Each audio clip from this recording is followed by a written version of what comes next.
Close your eyes and picture Earth, the planet you know. Cities, roads, fields, fences, farms, deserts in Africa, ice in the poles, forests broken up by highways and houses. Now delete all of it. Delete everything a human hand has ever touched. What you're left with is the world your ancestors were born into. A planet so wild, so loud, so packed with life you wouldn't recognize a single corner of it. A world where the Sahara was a green savanna with rivers and hippos, where the night sky was bright enough to cast shadows, where the ground shook under animals we've since wiped off the face of the earth. That's what this video is about. Not ancient history the way textbooks teach it, the actual sensory reality of the planet when your species first showed up. What it looked like, sounded like, and what was out there in the dark. Because the world we live in today is a pale, quiet, emptied-out version of what once existed. When Homo sapiens first appeared around 300,000 years ago, the continent looked nothing like today. Start with the Sahara. Right now it's the largest hot desert on Earth. 9 million square kilometers of sand and rock. But 10,000 years ago it was green. Dense grasslands, trees, rivers, lakes full of fish. Hippos lived there. Elephants roamed through it. Early humans fished and hunted in a place that is now one of the most hostile on the planet. Scientists call it the Green Sahara. The evidence is everywhere. Fossilized riverbeds visible from satellite. Cave paintings of swimming people in what is now lifeless desert. Bones of crocodiles buried under the sand. What changed it? Partly climate shifts, partly livestock stripping the vegetation and altering how the land reflected sunlight back into the sky. A lush landscape slowly baked into desert, partly because humans showed up with goats. This wasn't just Africa. Vast forests covered regions where deserts now dominate. Europe was thick with old-growth woodland, so dense early humans often couldn't walk straight through it. Sea levels sat much lower during ice ages. Entire land masses now underwater were above ground. And people walked between continents on land bridges that no longer exist. The animals are the hardest part to picture, because what shared the planet with your ancestors was genuinely unlike anything alive today. In Europe, cave lions prowled the landscape. Not modern lions, 25% larger, adapted to cold. People painted them on cave walls at Chauvet in France, which means they saw them often enough to record them. Those same caves were shared with cave bears weighing up to 500 kilograms. The cave wasn't free. You competed for it. In the Americas, the list reads like a fantasy novel. Short-faced bears standing 6 feet at the shoulder. The most dangerous land predator on the continent. Giant ground sloths 10 feet long and over 2,000 pounds, walking on their knuckles because their claws were too large to lay flat. Glyptodonts armored like tanks the size of a car. Dire wolves, American lions, mastodons alongside woolly mammoths, and horses because horses evolved in the Americas and only disappeared there around 10,000 years ago. Right when humans arrived. In Australia, it got stranger. Diprotodon, a wombat the size of a rhinoceros. Marsupial lions. Megalania, a monitor lizard 7 meters long, still alive when humans reached the continent 50,000 years ago. Something the size of a car with teeth watching you from the grass. And everywhere, mammoths. They weren't rare.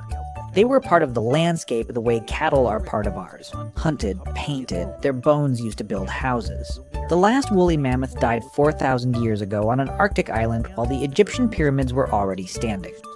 The world still had mammoths when humans were building the Sphinx. What happened to them wherever humans arrived? Africa, Europe, the Americas, Australia, the large animals vanished within a few thousand years. Climate gets partial blame, but the pattern is too consistent, too perfectly timed with human arrival to ignore. The world your ancestors inherited was full of giants. The world they left behind was not. There was no light pollution. Not one electric light anywhere on Earth. The sky every night was completely, perfectly dark in a way almost nobody alive today has experienced. The Milky Way blazed every clear night, bright enough to cast a faint shadow. Every star visible. Today, a third of the world's population can't see the Milky Way from where they live. Your ancestors saw it every single night of their lives. It wasn't just beautiful. It was functional. The sky was their calendar. Certain star clusters rose at predictable times, signaling when to migrate, when rains were coming. The Pleiades appear in the mythology of indigenous cultures on every continent, including ones with zero contact with each other, suggesting humans were tracking that cluster before they spread out of Africa over 100,000 years ago. The sky was a shared text every human on Earth was reading simultaneously, before writing existed. Eclipses were among the most terrifying events possible, the sun dying midday with no warning. Before fire, half of every human life was spent in total darkness. After fire, the circle of light around a campfire was everything. Beyond it, the night was absolute. The ancient world was loud. Not city loud, alive loud. Insect swarms that created walls of sound. Bird populations so massive that migrations darkened the sky. The passenger pigeon alone numbered in the billions. Frog choruses around every water source, deafening in warm months. Whale song carrying hundreds of miles through oceans with no engine noise to compete with. Herds so large the ground vibrated as they moved. Rivers were clear enough to see the bottom. Salmon runs so thick the water appeared to boil. The oceans held whales in populations several times what they are today before commercial whaling began in the 17th century. Here's the thing about a world that full. It was also a world that full of death. Your ancestors weren't watching from a safe distance. They were in it. Prey as often as predators. Drinking from the same rivers as animals that could kill them. Sleeping on the same ground as things that hunted at night. Every sound mattered. Every shift in animal behavior was information. Which way a herd moved, what the wind was carrying, where water was. Read constantly because missing it could mean dying. Their nervous system was tuned to that world. Ours still is underneath. The fear responses, the hyper-awareness, the instincts, all built for that environment.